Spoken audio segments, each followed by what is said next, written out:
surface, but when you let go of it, it'll hold the cane up there. And that's what that able body tripod is.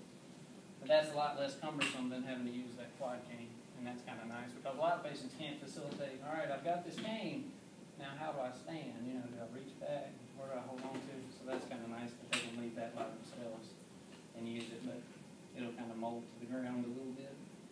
Anything that's less cumbersome. You'll get people who are very high level, but they have horrible safety awareness, and sometimes the worst thing you can possibly do to them is give them a device because they look great, and then you give it to them and they're out here, they're over here. Oh, you want me to sit down? Okay. You know, they leave them alone. Those are the people that if you give them something, they're going to hurt themselves. And that's the time when I talk to the family and say, okay, this is why I'm not giving them a walker. Every time I give them a walker, they can't remember to hold on to it. They leave it. They're walking up in it. They're walking way out behind it. You know, they can't remember. Or when they turn, you know, they do that little thing. So I say, are you guys going to be there all the time? Yes. You're going to be there 24 hours? Okay, well, good. You know, maybe eventually as they clear and their safety gets better, you can go to it. Right now, I want you guys, every time you're walking with them, to hold on to it.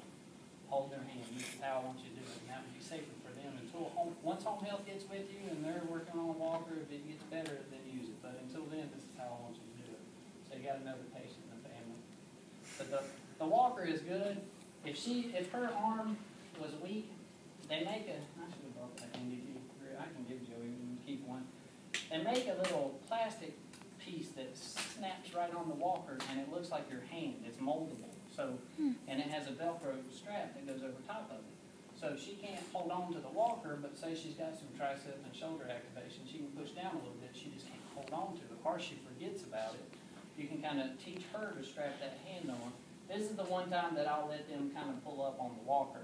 I'll teach the patient to use their good hand. Get your weak hand up there, strap it in, okay, you're ready, now let's stand up, and they stand. And then when they get ready to sit down, they undo it and hold it and have a seat. But when they're walking, it gives that arm something to do. It's not just hanging there. At least it's supported. That's another reason I like the bedside table or the linen cart. You know, they can push. They've at least got something to do with that arm.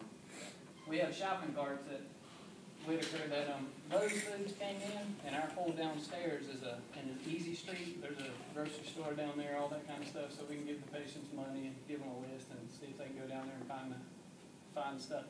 Because it's amazing. You walk in the gym, they look beautiful. Then they get down in the grocery store. Can you get some apples? Yeah, you know, they forget and they get it. And you're like, well, where's your walker? Oh, yeah. You know, they forget their walker.